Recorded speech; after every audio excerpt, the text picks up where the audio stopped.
Hello दोस्तों, good morning. मैं हूं राहुल और आप देख रहे हैं यूट्यूब चैनल पीएसबी एजुकेशनल अड्डा। तो दोस्तों, आज है 27 मई और 27 मई के अंतर्गत बनने वाले जितने भी महत्वपूर्ण क्वेश्चन होंगे उसे देखते हैं। तो वीडियो को लाइक करें और शेयर करें। चलिए, तो आज का पहला क्वेश्चन देख लेते हैं।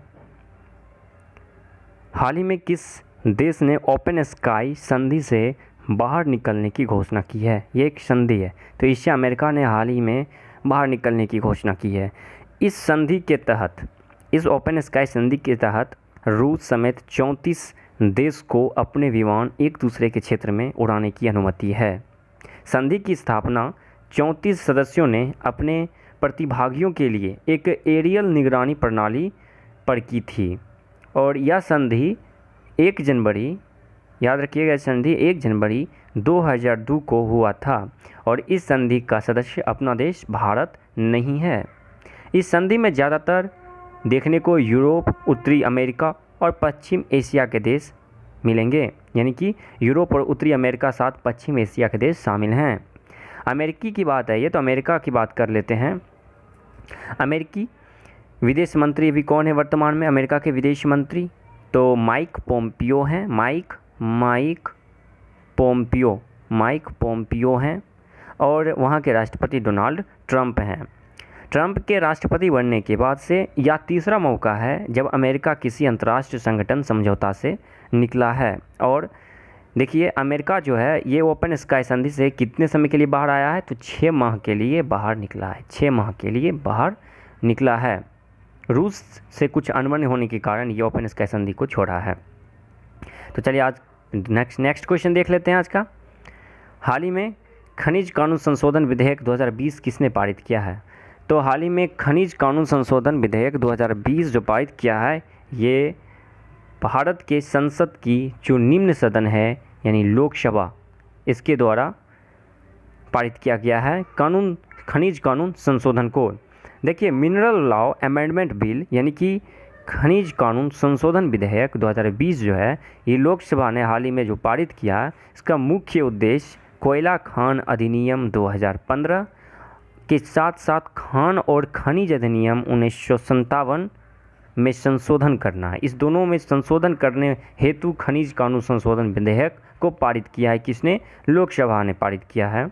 तो लोकसभा की बात आई है तो इसकी बात करते हैं, इसकी जिक्र करते हैं। तो लोकसभा का जो गठन हुआ था 1952 में हुआ था। ये हमारी संसद जो है, संसद जो ब्रिटेन संसद की प्रणाली, जो भारतीय संसद प्रणाली है, वो ब्रिटेन से ली गई है। ब्रिटेन संघात्मक संसदीय प्रणाली से ली गई है। और जो लोकसभा है, ये हमारी संसद की निम्न सदन है। इसके सदस्यों का कार्यकाल 5 वर्ष का होता है। इसका 6 वर्ष का भी होता था, लेकिन घटा के 5 वर्ष, एक अमेंडमेंट के तहत 5 वर्ष कर दिया गया। और जो है लोकसभा, ये हमारे संविधान कॉन्स्टिट्यूशन की आर्टिकल 81 में इसका वर्णन है। वर्तमान में इसमें 545 सदस्य हैं, लेकिन लोकसभा के मैक्सिमम सदस्य 552 हो सकते हैं। कितने हो सकते हैं? 552 हो सकते हैं।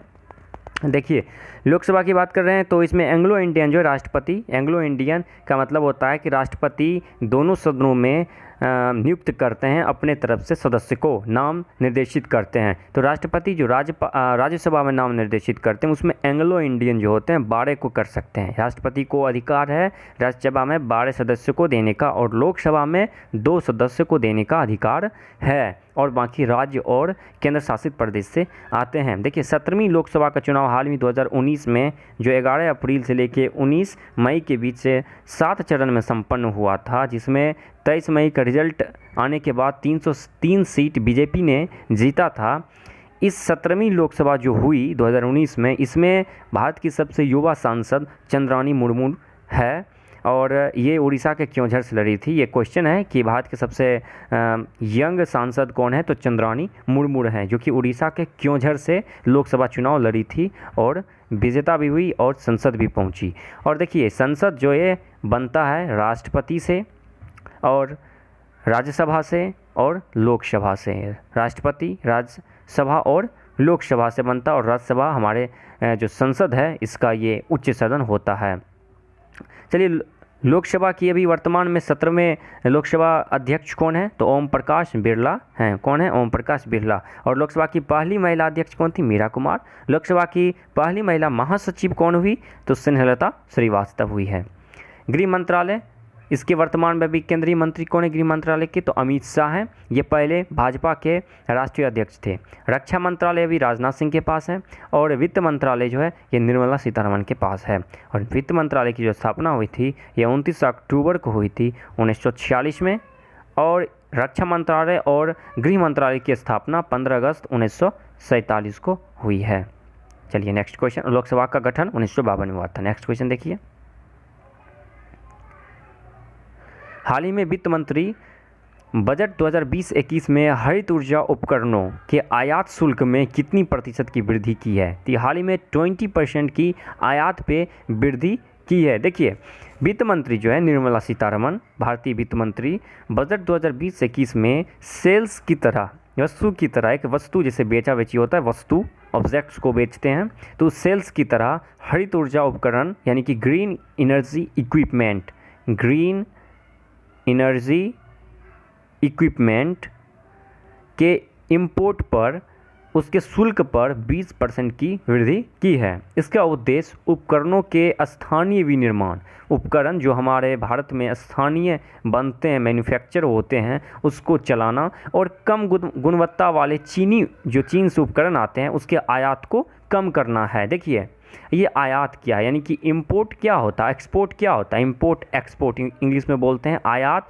हिंदी में बोलते हैं आयात निर्यात, इंपोर्ट एक्सपोर्ट। जो इंपोर्ट होता है ना, आयात, जब कोई देश किसी मटेरियल को किसी देश से खरीद रहा है, वो ला रहा है अपने देश, तो उसको हम आयात बोलते हैं। और जब हमारे देश से बने हुए मटेरियल बाहर जाते हैं, उपनिवेश ये होता है, बाहर जाते हैं, तो उसको हम एक्सपोर्ट बोलते हैं, यानी कि निर्यात। तो जो हमारे देश के द्वारा लाया जाता है चीन से उपकरण, मालों को, मटेरियलों को, तो उस पे वित्त मंत्री ने हाल ही में बजट 2020-21 में जो हरित ऊर्जा उपकरण है उस पे 20% का टैक्स कर दिया है। क्या कर दिया? 20% का टैक्स कर दिया, शुल्क वृद्धि कर दी है, 20% वृद्धि कर दी है। चलिए बात करते हैं वित्त मंत्रालय की। तो इसकी तो स्थापना 29 अक्टूबर 1946 को हुई थी और वित्त मंत्री अभी वर्तमान में निर्मला सीतारमण है। प्रथम भारत के वित्त मंत्री R.K. शनमुखन चेट्टी थे, जिन्होंने भारत का पहला वित्तीय बजट प्रस्तुत किया था। और सर्वाधिक बार बजट जो प्रस्तुत किया है वो मोरारजी देसाई थे। और देखिए R.K. शनमुखन जो चेट्टी हैं, ये जवाहरलाल नेहरू जब बने थे प्रधानमंत्री, जवाहरलाल नेहरू, वो 1947 से लेके 1949 तक R.K. शनमुखन चेट्टी जवाहरलाल नेहरू के मंत्रिमंडल में काम किए हैं। उन्हीं के समय में इन्होंने भारत का पहला बजट भी पेश किया था। किसने? R.K. शनमुखन चेट्टी ने। चलिए नेक्स्ट क्वेश्चन देखते हैं, हाल ही में किस राज्य द्वारा रीस्टार्ट पैकेज की पहली किस्त जारी की गई है? रीस्टार्ट पैकेज जो है ना, एक पहल है जिसके तहत कि कोविड-19 जो है, इससे जो हानि हुई है अर्थव्यवस्था को वापस पटरी पे लाए, ट्रैक पे लाए, पुनरुद्धार कर सके, इसके लिए रीस्टार्ट पैकेज एक योजना चलाई गई है, जिसकी पहली किस्त आंध्र प्रदेश गवर्नमेंट के द्वारा पहली किस्त जारी की गई है। देखिए आंध्र प्रदेश के जो सीएम हैं वाई.एस. जगनमोहन रेड्डी, इन्होंने रीस्टार्ट पैकेज के तहत दी जाने वाली जो किस्त है ये तो जारी की है। और इसका मुख्य उद्देश्य क्या है? तो लॉकडाउन से प्रभावित होने वाली जितने भी माइक्रो, स्मॉल एवं मीडियम इंटरप्राइजेस, यानी micro, small and medium enterprises, यानी कि सूक्ष्म, लघु और मध्यम उद्यम, जो मंत्रालय भारत का, उसके अंतर जो कितने भी भारत में ये कार्यरत हैं सूक्ष्म, लघु और मध्यम उद्यम, तो उसको कार्यात्मक बनाने के लिए, साथ ही साथ पुनः उसे शुरू करने के लिए, जो कि अर्थव्यवस्था को अभी डैमेज किया है कोविड-19, जो बंदी हुई, देशबंदी हुई, तो उसको वापस लाने के लिए ये सपोर्ट किया जा रहा है आंध्र प्रदेश के द्वारा। और ये पहली किस्त जो जारी की है वो 450 करोड़ रुपये की पहली किस्त दी गई है। कितने की? 450 करोड़ की, और जो लगभग 98,000 इकाइयों को लाभान्वित करेगा। और चलिए बात करते हैं आंध्र प्रदेश की। तो आंध्र प्रदेश जो है, यहाँ के अभी सीएम कौन है? वाई.एस. जगनमोहन रेड्डी हैं, वाई.एस. जगनमोहन रेड्डी, और हाल ही में चुने गए हैं। आंध्र प्रदेश के राज्यपाल कौन है? विश्वभूषण हरिचंदन, इनकी भी नियुक्ति हाल ही में हुई है। देखिए भारत का सबसे लंबा रेलवे सुरंग, या भारत का सबसे लंबा सुरंग मानिए, जिसकी लंबाई 6.6 किलोमीटर की है, ये रेलवे सुरंग है। भारत की सबसे लंबी सुरंग कौन है? तो भारत की एक सुरंग है, रेलवे सुरंग, जिसकी लंबाई 6.6 किलोमीटर है और ये कहाँ है? आंध्र प्रदेश में ही है। पिछले साल हमारे जो उपराष्ट्रपति हैं एम वेंकैया नायडू ने इसका उद्घाटन किया है। आंध्र प्रदेश में भारत का सबसे लंबा सुरंग का, जिसकी लंबाई 6.6 किलोमीटर की है और ये चेरोपल्ली और रापुरू के बीच स्थित है। 6.6 किलोमीटर की भारत की सबसे लंबी विद्युतकृत यानी इलेक्ट्रिक से लेस सुरंग। चलिए, मोस्ट इम्पोर्टेंट क्वेश्चन था क्योंकि लेटेस्ट घटना था। और आंध्र प्रदेश जो है, आंध्र प्रदेश के अभी मुख्यमंत्री कौन है? वाई.एस. जगनमोहन रेड्डी, याद रखिएगा। चलिए नेक्स्ट क्वेश्चन देख लेते हैं। हाल ही में FLO के अध्यक्ष किसे नियुक्त किया गया है? तो हाल ही में FLO यानी कि फिक्की लेडीज़ ऑर्गेनाइजेशन, हाल ही में जाह्नवी फूकन को इसके अध्यक्ष के रूप में चुना गया है। फिक्की लेडीज़ ऑर्गेनाइजेशन ने असम की उद्यमी जाह्नवी फूकन को अपना नया राष्ट्रीय अध्यक्ष तो नियुक्त किया है। वर्तमान अध्यक्ष जो हैं अभी हरजिंदर कौर तलवार हैं। कौन है? हरजिंदर कौर तलवार हैं। इन्होंने ही जाह्नवी फूकन को 37वें अध्यक्ष की शपथ दिलाई है। जाह्नवी फूकन कैवीं हुई नहीं, 37वीं अध्यक्ष हुई है। देखिए, फिक्की की बात कर लेते हैं। फिक्की की चर्चा हुई है। फिक्की एक संगठन है, इसका फुल फॉर्म होता है the federation of Indian chambers of commerce and industries, और इसकी स्थापना हुई थी 1927 में हुई थी और इसका हेडक्वार्टर जो मुख्यालय वो दिल्ली में स्थित है। और इसके जो फाउंडर हैं यानी कि इसके जो संस्थापक हैं, फाउंडर, ये महात्मा गांधी के विचार पे हुआ था इसकी स्थापना, उनके कहने से। और इसके जो फाउंडर हैं वो घनश्याम दास हैं और पुरुषोत्तम दास ठाकुरदास हैं। घनश्याम दास हैं, पुरुषोत्तम दास ठाकुरदास हैं। और इसके वर्तमान अध्यक्ष कौन है? प्रेसिडेंट जो कि चुनी गई है तो संगीता रेड्डी है। संगीता रेड्डी जो है ये अपोलो हॉस्पिटल ग्रुप की जॉइंट मैनेजिंग डायरेक्टर है और इनकी नियुक्ति संदीप सोमानी के स्थान पे हुआ है हाल ही में। संगीता रेड्डी अभी वर्तमान में फिक्की की अध्यक्ष हैं। अदर ऑप्शन की बात करें तो संदीप सोमानी की जगह पे इनको संगीता रेड्डी को नियुक्त किया गया है। जाह्नवी फूकन तो इनके FLO के अध्यक्ष के रूप में हाल ही में नियुक्त किया गया है। निरंजन हीरानंदानी ये नैस्कॉम के जो है ना अध्यक्ष नियुक्त की गई है हाल ही में, नैस्कॉम की। चलिए नेक्स्ट क्वेश्चन। हाल ही में किस ऑस्ट्रेलियाई टेनिस स्टार का निधन हो गया है? तो यह हाल ही में एशले कूपर का निधन हो गया। ऑस्ट्रेलियाई टेनिस स्टार एशले कूपर का निधन हो गया। ये 1 नंबर पर रहने वाले ऑस्ट्रेलियाई टेनिस स्टार थे जिन्होंने 1958 में ऑस्ट्रेलियाई विंबलडन और अमेरिकी चैंपियनशिप सहित 4 ग्रैंड स्लैम एकल खिताब अपने नाम किया था। देखिए, अदर ऑप्शन की बात करें तो आर्टिज अदुरीज, यह हाल ही में इनकी भी मृत्यु हुई इधर 2 दिन पहले। ये स्पेन के स्टार फुटबॉलर खिलाड़ी थे। बलबीर सिंह तो ये भारत के स्टार प्रसिद्ध, जिस पे गोल्ड मूवी भी बना अक्षय कुमार का, बलबीर सिंह सीनियर, इनकी निधन हो गई है। भारत के स्टार हॉकी खिलाड़ी थे। शफीक अंसारी ये भारत के प्रसिद्ध टीवी एक्टर थे जिनका हाल ही में मृत्यु हो गया है। चलिए नेक्स्ट क्वेश्चन। किस राज्य मंत्रिमंडल ने खेलों को उद्योग का दर्जा दे दिया है? खेलों को उद्योग का दर्जा दे दिया है तो ये मिजोरम राज्य के मंत्रिमंडल जो है, कैबिनेट जो है, खेलों को उद्योग का दर्जा देने की मंजूरी दी थी और मंजूरी भी हो गई है। यह कदम खेल के क्षेत्र में रोज़गार क्या चीज़ करने के लिए? तो रोज़गार पैदा करने और महत्व बढ़ाने की दिशा में खेलों में अधिक निवेश करने के लिए उठाया गया है। क्योंकि खेलों को उद्योग बनाना एक उद्देश्य ही है कि उसमें रोज़गार को बढ़ाना और निवेश को बढ़ाना। और ऐसे पहल से जो है खेल और इसके बुनियादी ढांचे के लिए निजी और सरकारी स्रोतों से सब्सिडी, ऋण और सहायता की सुविधा प्राप्त करने के लिए ये पात्र हो सकेंगे, एक एलिजिबिलिटी मिल सकेगी। चलिए बात करते हैं ऑप्शन की। तो मध्य प्रदेश जो है, मध्य प्रदेश हाल ही में बहुत सारी योजनाएं लॉन्च की है, जैसे कि जीवन ज्योति योजना, जीवन अमृत योजना, FIR आपके द्वार, चरण पादुका योजना, दीदी वाहन सेवा और सबको रोज़गार, जो कि प्रवासी मजदूरों के लिए जो अपने गांव से हट के, राज्यों से हट के कहीं जीवन यापन करने के लिए गए थे और अभी देशव्यापी में फंस चुके हैं, तो उनके लिए रोज़गार योजना चलाया था। मध्य प्रदेश ईमेल पॉलिसी लागू करने वाला पहला देश है। टाइम बैंक भी यहीं स्थापित है, भारत का पहला टाइम बैंक।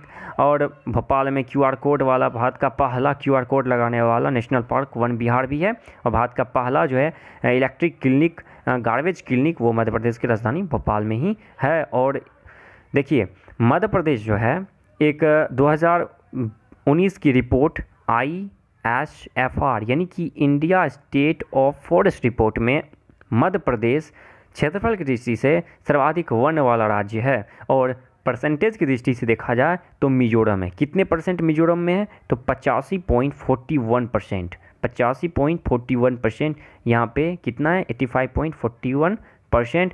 मध्य प्रदेश में अगर वन की बात करें क्षेत्रफल के हिसाब से तो 77,482 वर्ग किलोमीटर पर फैला हुआ है। और कर्नाटक, ये देखिए ये भी इम्पोर्टेंट है, कर्नाटक अभी जो है 2019 की जो रिपोर्ट आई थी, वन स्थिति रिपोर्ट 2019, जो कि 16वीं रिपोर्ट थी, इस रिपोर्ट का आंकड़ा के हिसाब से भारत में सर्वाधिक वन का विस्तार 2019 में कहाँ हुआ है? तो कर्नाटक में हुआ है, 1025 वर्ग किलोमीटर पे हुआ है। यानी कि सबसे ज़्यादा पूछा जाए क्वेश्चन कि हाल ही में वन स्थिति रिपोर्ट 16वीं के हिसाब से सर्वाधिक वन का विस्तार किस राज्य में हुआ है? तो उसका आंसर कर्नाटक राज्य में हुआ है, 1025 वर्ग किलोमीटर।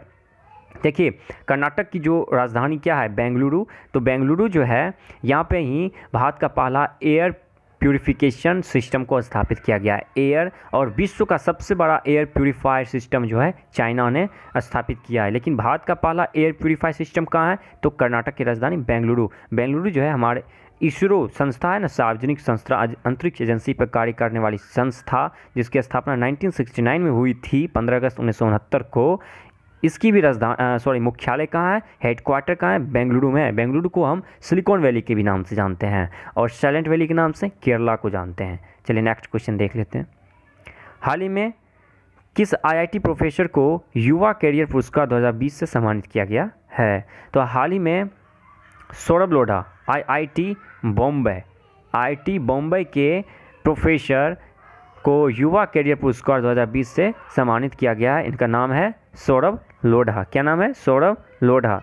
IIT बॉम्बे के इलेक्ट्रिकल इंजीनियर विभाग के प्रोफेसर सौरभ लोढ़ा को विज्ञान और प्रौद्योगिकी विभाग यानी कि साइंस एंड टेक्नोलॉजी डिपार्टमेंट की तरफ से जो स्थापित नैनो विज्ञान और प्रौद्योगिकी में युवा कैरियर पुरस्कार जो होता है उसे प्रदान किया गया है। इन्हें यह पुरस्कार लॉजिक ट्रांजिस्टर प्रौद्योगिकी के विकास और 2 आयामी वैन डेर वाल्स सामग्रियों पर आधारित नैनो इलेक्ट्रिक उपकरण के विकास में योगदान के लिए इस प्रतिष्ठित पुरस्कार से सम्मानित किया गया है। अदर ऑप्शन की अगर बात करते हैं तो सौरभ लोढ़ा का तो युवा कैरियर पुरस्कार 2020 दिया गया है हाल ही में। थलपीपल प्रदीप जो है ये IIT मद्रास के कौन है? प्रोफेसर हैं, IIT मद्रास के प्रोफेसर हैं। इन्हें हाल ही में निक्की एशिया पुरस्कार 2020 से सम्मानित किया गया है। IIT मद्रास के प्रोफेसर हैं, ये IIT बॉम्बे के प्रोफेसर हैं। ये IIT मद्रास की स्टूडेंट कविता गोपाल, और ये भारत की पहली छात्रा हुई राष्ट्रपति पुरस्कार पाने वाली। पिछले साल ही राष्ट्रपति पुरस्कार से सम्मानित पहली छात्रा कविता गोपाल हुई। इनके पास ये ताज रिकॉर्ड हो गया कि राष्ट्रपति पुरस्कार सम्मानित होने वाली पहली छात्रा कविता गोपाल। D उदय कुमार की बात करें, थोड़ी एंशियंट है ये। 15 जुलाई को भारत सरकार, सुनिएगा, 15 जुलाई को 2010 में 15 जुलाई 2010 को भारत सरकार ने एक नोट यानी कि राष्ट्रीय मुद्रा का जो सिंबल है, ऐसा सिंबल इन्होंने ही विकसित किया था। किसने? D उदय कुमार ने ही भारतीय मुद्रा का नया सिंबल को विकसित किया, जो कि रोमन और देवनागरी लिपि, जो हम लोग की हिंदी लिपि है, देवनागरी लिपि और रोमन लिपि दोनों के सम्मिलन अक्षर है ये रेट, जो कि भारतीय मुद्रा का नया सिंबल है। और इसे किसने विकसित किया है? D उदय कुमार। और D उदय कुमार हैं कौन? ये IIT मुंबई के स्टूडेंट थे। D उदय कुमार IIT मुंबई के स्टूडेंट थे। इन्होंने ही भारतीय मुद्रा के नए चिन्ह को विकसित किया है, जिसकी मंजूरी भारत सरकार ने कब दी थी? 15 जुलाई को दी थी, 2010 में दी थी, 15 जुलाई 2010 को दी थी। चलिए नेक्स्ट क्वेश्चन देखते हैं। यूथ लीडरशिप अवार्ड किसे दिया गया है? तो हाल में यूथ लीडरशिप अवार्ड से सम्मानित प्रिया प्रकाश को किया गया है। प्रिया प्रकाश को 2019 के लिए global citizen prize Cisco youth leadership award से सम्मानित किया गया है। और ये भारत स्थित Health Set Go. Health Set Go के संस्थापक और सीईओ हैं कौन? प्रिया प्रकाश कौन है? हेल्थ सेट गो के संस्थापक और सीईओ हैं। चलिए नेक्स्ट क्वेश्चन देखते हैं। इलेक्ट्रॉनिक्स और आईटी मंत्रालय यानी सूचना और प्रसारण मंत्रालय जो भारत की है, उसने किस एप्लीकेशन पर भारत के मौसम विज्ञान विभाग की सेवाओं को एकीकृत किया है, मतलब कि एक स्थान पे दिया है? तो वह ऐप है कौन? उमंग। उमंग ऐप के जरिए दिया है। देखिए उमंग जो है, उमंग इस पर 7 सेवाओं को एकीकृत किया है। किसने? तो इसने इलेक्ट्रॉनिक्स और आईटी मंत्रालय सूचना और प्रसारण विभाग ने ये विज्ञान विभाग यानी भारतीय मौसम विज्ञान विभाग के 7 सेवाओं को उमंग पे एकीकृत किया है, जिसमें कि शामिल सेवाएं देखिए करंट वेदर है यानी वेदर की रिपोर्ट, मौसमी report, current weather report, nowcast, city forecast, rainfall information यानी वर्षा की रिपोर्टें, और tourism forecast, warning and cyclone, ये सभी सम्मिलित हैं। देखिए उमंग की बात करें, उमंग ये भारत सरकार के द्वारा 2017 में लॉन्च किया गया एक ऐसा मोबाइल ऑनलाइन प्लेटफॉर्म था जिस पर कि एकीकृत प्लेटफॉर्म पर ऑनलाइन सेवाएं भारत सरकार, राज्य सरकार देगी या दे सकती है। इसकी जो फुल फॉर्म बनती है, क्या बनती है उमंग की फुल फॉर्म? उमंग, तो इसका फुल फॉर्म बनता है unified mobile application and new age governance, unified mobile application for new age governance. तो आरोग्य सेतु की बात करें तो हाल ही में कोविड-19 की सुरक्षा हेतु भारत में ये भारत सरकार के द्वारा लॉन्च किया गया एक ऐसा ऐप था जो कि हमारे आसपास क्षेत्र के संक्रमित एरिया के बारे में जानकारी, कितने लोग संक्रमित हैं कोविड-19 से, इसकी जानकारी देती है। तो मनी ऐप की बात करें, ये मनी ऐप जो है आरबीआई के द्वारा लॉन्च किया गया एक ऐप है जो कि जिस दृष्टिबाधित लोगों के लिए, खासकर दृष्टिबाधित लोगों के लिए ही ये मनी ऐप को लॉन्च किया गया था। मुद्रा के पहचान हेतु दृष्टिबाधित लोगों के लिए मनी ऐप को आरबीआई ने लॉन्च किया था। तो आज इतना ही रहने दीजिए, अब मिलते हैं नेक्स्ट वीडियो में। शेयर करें, लाइक करें और सब्सक्राइब करें, बेल आइकन को दबाएं जिससे कि मेरा नोटिफिकेशन आपके पास जल्द से जल्द पहुँचे। Thank you.